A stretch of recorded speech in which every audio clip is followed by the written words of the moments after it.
Nos vamos a quedar todos aquí hoy. Bienvenidos todos, vamos a glorificar el nombre del Señor. Les pasamos a los de las redes, estamos ya en Ministerio de la Hermosa y transmitiéndoles la palabra del Señor. Hoy el tema es venciendo los límites, atreviéndonos a pisar las barreras. Venciendo los límites o las barreras. Leemos la escritura en Josué capítulo 3, verso 3 en adelante. Es un evento histórico en la primera o segunda generación, en este caso, de judíos que salieron de Egipto. Muchos de ellos, claro, chicos, menores de edad, habían salido de Egipto. Hoy, junto con su capitán, Josué, van a llegar a la tierra prometida, van a cruzar las barreras que sus antepasados no se atrevieron a cruzar, a vencer los límites que sus padres no pudieron vencer. Hoy es el gran día. Hoy vamos a vencer a los gigantes que no pudieron vencer los antepasados. Los miedos, las limitaciones, las barreras, el espíritu de esclavitud, la mentalidad de perdedores que traían ellos, hoy se acaban. Entonces tenemos aquí, y mandaron al pueblo diciendo, leo desde acá. Y después de 3 días los oficiales recorrieron el campamento y mandaron a todo el pueblo, verso 2, y mandaron a todo el pueblo, verso 3, cuando veáis el arca del pacto de Jehová vuestro Dios y los levitas otros que la llevan, vosotros saldréis de vuestro lugar y marcharéis en pos de ella, a fin de que sepáis el camino por donde habéis de ir, por cuanto vosotros no habéis pasado antes de ahora por este camino, pero entre vosotros y ella haya distancia como de 2000 codos, no os acerquéis a ella. Y Josué dijo al pueblo, santificaos, porque Jehová hará mañana maravillas entre vosotros. Y habló Josué a los sacerdotes diciendo, tomad el arca del pacto y pasad delante del pueblo. Y ellos tomaron el arca del pacto y fueron delante del pueblo. Entonces Jehová dijo a Josué, desde este día comenzaré a engrandecerte delante de los ojos de tu Israel, para que entiendan que como estuve con Moisés estaré contigo. Tú pues mandarás a los sacerdotes que lleven el arca del pacto diciendo, cuando hayáis entrado hasta el borde del agua del Jordán, pararéis en el Jordán.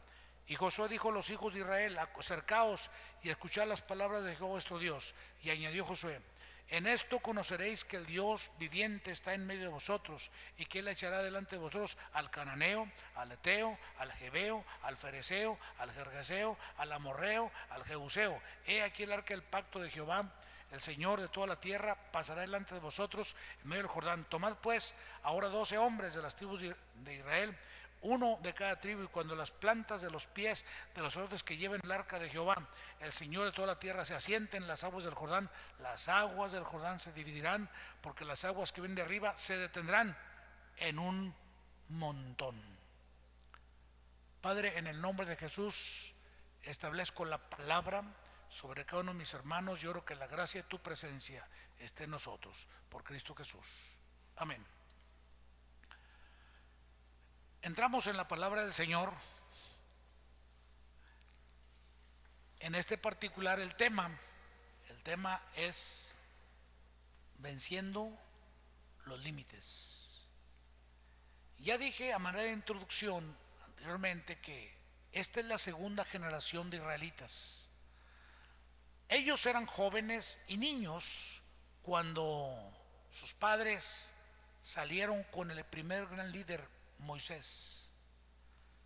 Maduraron, crecieron, vieron los fracasos de sus antepasados, vieron los errores que cometieron, las rebeldías y las consecuencias de todas las rebeldías que aquella generación cometió contra Dios, generación contra la que Dios se enojó. Y la escritura subraya de parte de Dios, estuve disgustado con ellos por 40 años y dije, pueblo es que divaga de corazón y no han conocido mis caminos. Por tanto juré en mi ira que no entrarían en mi reposo. Ese es lo que está escrito. La escritura nos enseña en Romanos capítulo 15, versos 4 en adelante, que esas cosas que sucedieron, les sucedieron para nuestra enseñanza, para que por la enseñanza y la consolación de las escrituras tengamos esperanza. Y les acontecieron a ellos y fueron escritas para que seamos enseñados y no pequemos como ellos pecaron, no caigamos en los mismos ejemplos de desobediencia en que ellos cayeron. También está escrito, ¿verdad?, que Dios se molestó con ellos y tanto se molestó que su espíritu se les volvió enemigo y los destruyó. Hoy, al igual que Israel, mis amigos y hermanos, nosotros tenemos un proyecto que realizar. Leíamos hace rato, para iniciar la reunión, Lucas capítulo 21, si no me equivoco, y en una de las secciones dice que cuando suceda todas aquellas cosas que está profetizando el Señor, iban a concluir cuando concluya el tiempo de los gentiles. Iba a empezar a ser hollada el lugar santo y la ciudad santa hasta que el tiempo de los gentiles concluyese. Y son cosas muy interesantes que uno tiene que ir amalgamando, acomodando como un ajedrez o como un rompecabezas, para ver que estamos viviendo en tiempos espectaculares. Nos toca vivir tiempos de cumplimientos. Y tiene su belleza eso, pero también tiene su desafío, porque son tiempos de temores, tiempos de miedos, tiempos donde cuando nos gana el miedo, cuando el miedo se sobrepone a nosotros, nos da miedo avanzar. Aquella generación de israelitas se congelaron, figurativamente hablando, en un desierto inhóspito, no pudieron avanzar y no pudieron alcanzar el proyecto o el sueño de Dios de hacer de ellos una nación de reyes y sacerdotes y gente santa, porque simple y sencillamente, dice el escritor a los Hebreos en el capítulo 4, versos 8 en adelante hasta el 12, por no ir acompañada de fe en los que la oyeron. ¿Sí? La palabra viva y eficaz, la palabra de Dios, que no les aprovechó a aquella primera generación. Y nosotros los gentiles somos buenos para tijeretear y buenos para criticar a los que fracasaron. Pero a veces esa tendencia nuestra, gentil, o de nosotros los que no somos judíos, de ser tan tijera con los que fracasan, es porque se esconde un fracasado detrás de toda esa burla. Es porque levantamos cortinas de humo para que no se note nuestra flaqueza. Y exaltamos tanto el fracaso de los otros, más bien debíamos de aprender del fracaso de aquellos para ver en qué no fallar nosotros. Y de esa manera agradar a Dios, desarrollar fe para agradar a Dios, porque sin fe es imposible agradar a Dios. Y esta generación que está aquí, la segunda generación de judíos, tienen ante ellos la gran oportunidad, tiempo de cumplimientos, pero también es tiempo de guerras, es tiempo de pelear la tierra, es tiempo de meter el arado y barbechar la tierra y sacar víboras y lagartijas y ratas y lo que hay allí para poder sembrar y cosechar. Es tiempo de pelear contra los poseedores de aquella tierra que de ninguna manera iban a entregarla así nada más. Brujos, santeros, espiritistas, adoradores de Moloch, los que quemaban a sus niños en el horno de fuego para Moloch. Era gente dispuesta a hacer lo que fuera por sus dioses. Y esa generación de judíos podían ser como los otros, gente cobarde, gente que le daba miedo todo. Ellos son testigos de que sus padres y abuelos lloraron toda una noche y que para lo único que les salió valor fue para pensar en apedrear a los valientes Josué y Caleb. Pero esos valientes hoy están de pie, esos valientes viejos y lo que quieras, pero hoy están entrando a la tierra prometida. O sea, no está como para que te pongas a las patadas con ellos, porque son unos señorones que no se doblegaron y no lloraron, ni siquiera por ver su vida comprometida por los mismos hijos de Abraham, que en una noche de cobardía hablaron hasta de matar a los hombres de fe. Ayúdanos, señores, es un muy buen tema para otro día. Cómo a veces las gentes cristianas, que también se llaman hijos de Dios y que también son bautizados y que también ocurre una congregación, de repente se llenan de malas actitudes y sentimientos, y lo que buscan es hacerle daño a la gente de fe. No puedes atreverte a hablar de Dios y hablar de fe y hablar de cuantas cosas, porque salen tan inteligentes y tan super sabios que parecen ser pues gente que sabe más que nosotros, aunque tú hayas oído a Dios y visto y palpado y oído al Dios eterno hacer maravillas. Hoy esta segunda generación tiene la oportunidad de entrar a la tierra prometida, y el Dios de Moisés, no es otro, es el mismo Dios de Josué, el Dios de Abraham, de Isaac y de Israel. Ahora es tiempo de cruzar ese río Jordán que lo rebotó una y otra vez. El río no los limitó, ellos se limitaron a sí mismos. Los obstáculos no son tu problema, el problema tuyo es tu mentalidad. Los obstáculos no son tu conflicto, es la mentalidad que tienes y tu falta de fe. Dios solo está esperando que tú le creas, y Él te da por posesión las naciones. Él puede darte el milagro que tú necesitas. Ahora estamos viviendo en un tiempo, se le conoce coloquialmente como de pandemia. Me parece que hablar de fe es una locura, es un atrevimiento. Los enemigos de la fe quisieran acallarnos y decirnos que ya no hablamos de fe y que no oramos por enfermos. Claro que seguimos orando por enfermos, hombre. Que se muere la gente, sí, hombre, sí se muere la gente, pero siempre nos hemos muerto desde hace millones de años y miles de años. Desde que el hombre cayó en pecado, está la sentencia de muerte sobre el ser humano. Entonces, miedo a morirse no debe ser el que nos limite.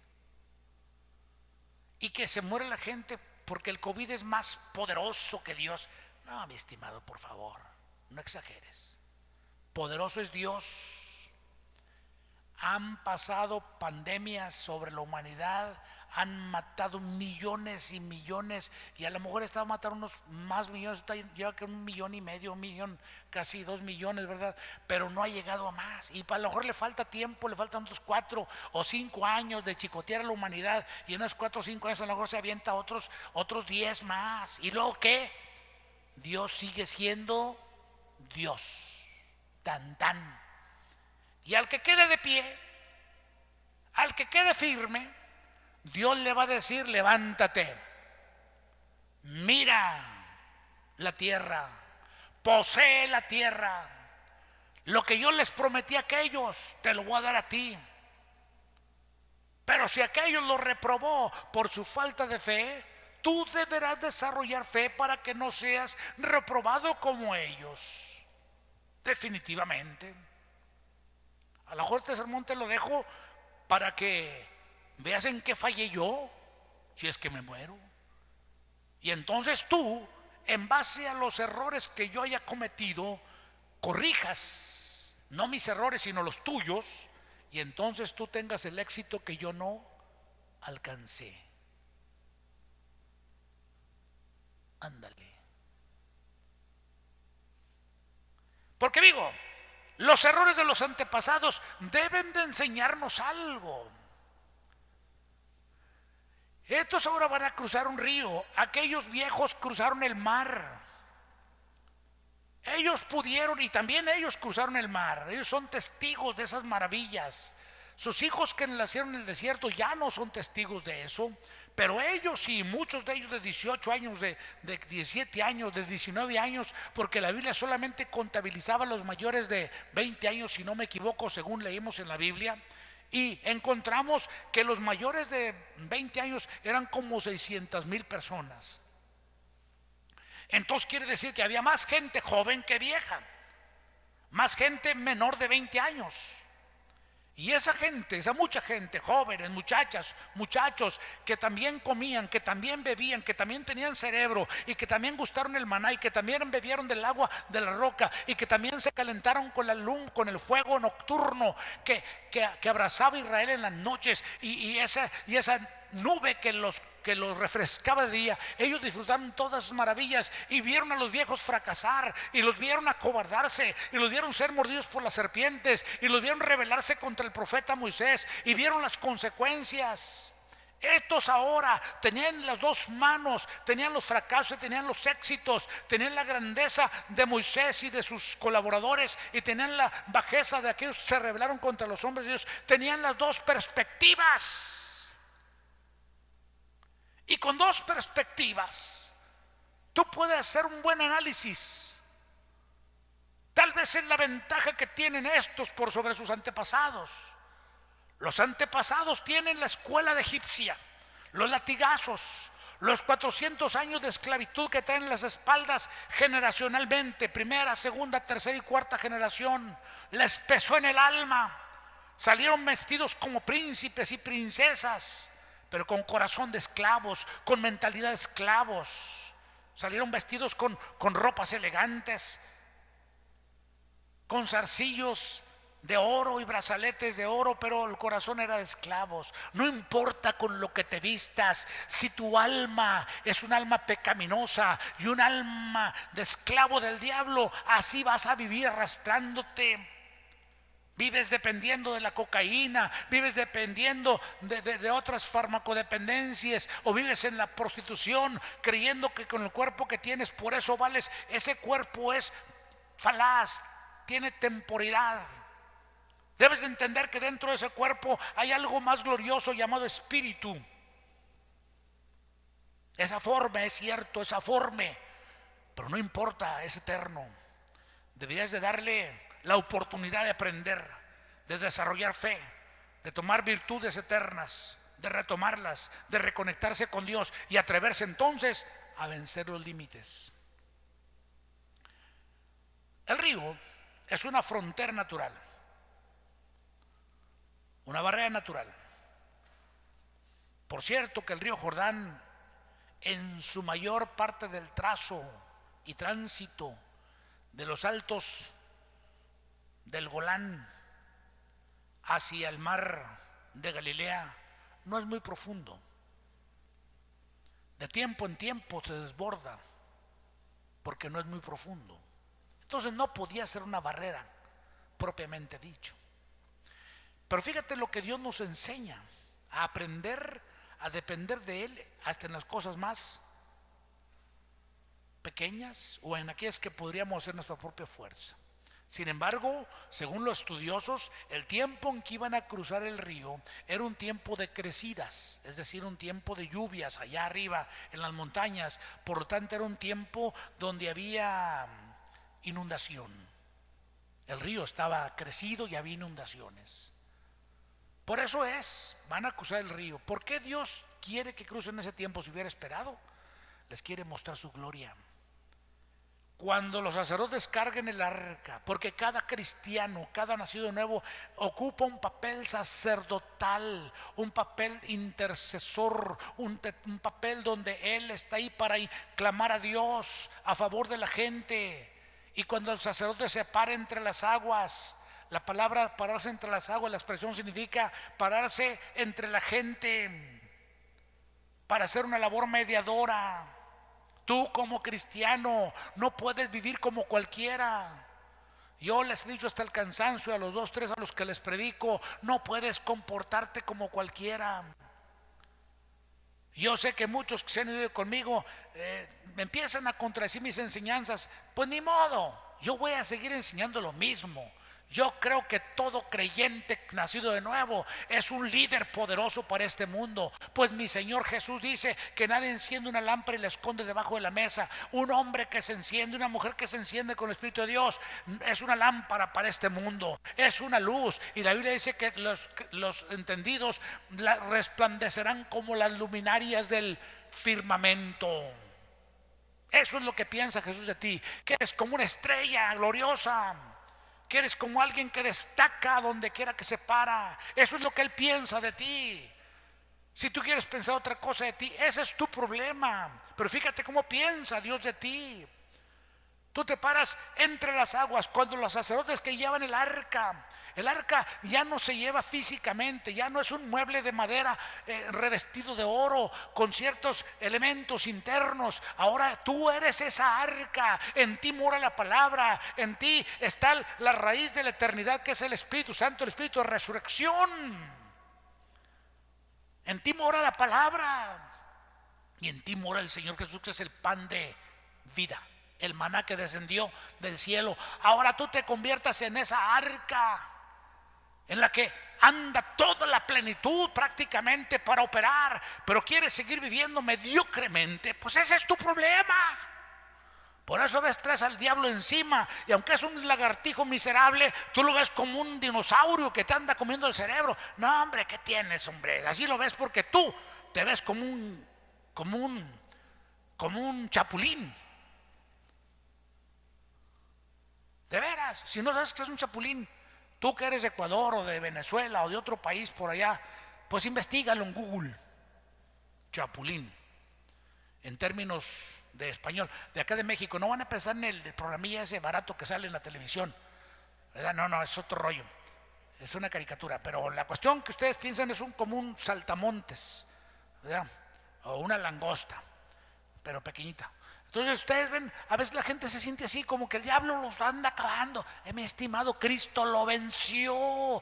Todo el testimonio bíblico neotestamentario dice que Cristo lo derrotó y lo avergonzó públicamente, triunfando sobre él en la cruz del Calvario. Y luego descendió al infierno en el espíritu, dice la Biblia, hablando Pedro, apóstol, dice que en el espíritu descendió al infierno y allá predicó. Y otro apóstol dice, y le arrebató las llaves del imperio y de la muerte al diablo. Y vuelve a decir, y lo despojó y lo avergonzó, y lo dice, y lo destruyó. Por si te cabe duda. Y entonces, pastor, ¿por qué el diablo? No, hombre, porque la gente es miedosa, porque la gente es ignorante, y al diablo le encantan los ignorantes porque se los sopapea bien padre. Pero los que conocemos la palabra nos hace los mandaderos. Bueno, ni de mandadero nos sirve, porque ese diablo es un diablo, es un perdedor. Y entonces, ¿por qué peca la gente? Porque somos pecadores, no más por eso. Tenemos suficiente maldad y suficiente veneno para hacernos daño solos. No necesitamos ni al diablo. Sopas perico. ¿Por qué Israel fracasó? Por el diablo. No encuentras en la Biblia, nunca encuentras que Dios les dijo, el diablo les estorbó, nunca. Los castigó a ellos porque ellos se rebelaron contra Dios, porque ellos no aplicaron la palabra que les dio. Ellos fueron los que se equivocaron. Nunca encuentras que el diablo andaba ahí, porque no tiene parte ni suerte con la gente de Dios. Hoy dice el Señor, cuando los sacerdotes se paren entre las aguas, en las aguas se detendrán como en un montón, y el pueblo pasará en tierra seca. Y entonces aquella generación, cuando ven que los sacerdotes cargan el arca, amados hermanos, es nuestro trabajo cargar la presencia de Dios, ser portadores de su gloria, ser portadores de su palabra, ser portadores de su Espíritu Santo. Le acabo de decir hace un momento una cosa muy grande, que no sé si allá en las redes dijeron gloria a Dios, o se quedaron así como el sapo con la boca así, órale. Otros teólogos, no, es que teológicamente, no le rasques tanto la teología, mejor ráscale la palabra. O sea, entiende que yo dije hace un momento, Israel tenía un propósito, pero no supieron entrar y aquilatar ese proyecto de Dios para ellos. Hoy la iglesia Hoy la iglesia es la encargada de manifestar a Cristo aquí en la tierra. Pero tristemente la iglesia está muy abaratada. Se compone de muchas gentes, creyentes, entre comillas todo eso, de gentes que parecen espectadores que asisten a un evento. La gente va, entre comillas, también a la iglesia como quien va a ver algo. Un grupo que canta, a ver un ministro que predica, y acaban eso y se van del evento sin compromiso, como con la conciencia aplacada de ya, ay, fuimos al culto, qué padre. Y cuando vuelven, ay, Dios quiera que ya no haya más hasta la próxima semana. No quieren tener nada que ver con las cosas de Dios. Batallan por orar en su casa, batallan para leer la Biblia. Cuando vamos a las reuniones no debemos de ir a las reuniones, sino no como espectadores, sino como parte del espectáculo. El único espectador del culto es Jesucristo. Si quieren agregarle más, agréguenle los santos que están allá en la presencia del Señor. Pero nosotros no podemos ser espectadores, mis estimados. Tenemos que ser parte del espectáculo. Habrán cosas que nos saldrán bien, habrán cosas que nos saldrán mal, habrán veces que ganaremos la batalla, habrán batallas que perderemos, pero echarnos para atrás no hay problema, porque se puede perder una batalla, pero la guerra jamás, porque el campeón está con nosotros. Y vamos y golpeteamos y a veces nos echan para atrás, pues vamos de vuelta en el nombre de Jesús a tumbar las puertas del infierno, a predicar la palabra, a echar fuera demonios, a sanar enfermos, a creer la palabra. Hermanos, usted ora por los que están enfermos de COVID, pues claro que oramos por ellos. Pero se han muerto muchos, sí, mi estimado, por son malos que te están sanando. Dios bendiga a los médicos, Dios bendiga a las enfermeras, Dios bendiga a todos los ministros, a todos los que de una o de otra manera le hacemos frente a este mugre espíritu de enfermedad y le vamos ganando, porque son más los que han sido sanados que los que están muriéndose. A ver, niéguenmelo. Pues claro que son malos que se están sanando. Se han enfermado no sé cuántos millones a nivel mundial. Tal vez se han enfermado, no sé, 50 millones y se han muerto casi 2. Pues vamos ganando. Son más los que se han sanado. Entonces no tenemos que acobardarnos. Y si en ese pelear nos toca perder la vida, no hay problema, no nos fuimos como cobardes. Perdimos la batalla dando la guerra en contra del espíritu de enfermedad que está dañando a la humanidad, en el nombre de Jesús. Pero hoy por hoy somos la iglesia, como lo he dicho yo, la iglesia es la manifestación visible del Cristo invisible. Pero para ser la iglesia que es la manifestación del visible, del Cristo invisible, necesitamos portarnos más de fe, más determinados y ser gente propositiva que lleve el arca a cuestas y que se pare en medio de los eventos, de circunstancias adversas, para que la gente pueda llegar y caminar en bendición. Y no hablo del que es iglesia. El que es iglesia está en bendición, porque con qué seguridad nos paramos con el arca en los hombros en medio de las aguas. Lo pueden leer por allá en su casa. Luego en Josué capítulo 4 versos 10 en adelante dice: y los sacerdotes estuvieron en medio del río con el arca a cuestas todo el día. Y los sacerdotes estuvieron en medio del agua con el arca a cuestas todo el día. Es un decir, en medio del agua, en medio del río. Pero la Biblia testifica, y yo le creo a la Biblia. Usted perdóneme, soy de esos viejos predicadores que todavía le creen a lo que está escrito ahí, a las noticias a los reportes que nos escribieron los viejos y nos dijeron: esto pasó, dijo el Señor a Josué, y las aguas que vienen de arriba se detendrán como en un montón. Alguien dirá: eso es imposible, ¿cómo se detienen? El agua no se detiene, se detiene la tierra, se detiene un lodazal que de repente se endurece y se detiene, pero el agua, si Dios dice que se detiene el agua, tenlo por seguro. Pues es el Señor que controla los vientos. ¿No te acuerdas que fue el que hizo que soplara un viento del norte toda la noche y se abrió el mar Rojo en dos? ¿Sabes qué significa el viento del norte? Un viento que congela. Así que no podría Dios hacer que se congelara todo el agua tremenda que llegaba ahí por el río Jordán viniendo de arriba. Pues puede hacerlo, pues es Dios. No sé, ¿de quién crees que estoy hablando? ¿Del gobernador de tu rancho? No, mi estimado, estoy hablando del Rey de Reyes, Señor de Señores, del que controla el universo. Todavía soy de esos que creen en uno que controla todo el universo. No creo en Santo Claus, pero sí creo en Dios. Fíjate nomás, ¿qué hubule? No creo en creaciones del comercio, creo en alguien más poderoso, en alguien más grande, en alguien sublime, en alguien que no empezó hace 100 o 200 años, en alguien que es eterno. ¿Sí? Entonces él le dijo a Josué, cuando los sacerdotes, pero hay que atreverse, porque es muy fácil decirlo, pero pararte en medio del agua y que cuando tú te metes el agua se detiene, ándale, y es donde a veces le tiembla a uno las corvas y dice, si no se detiene, y si no se detiene te va a llevar, chato.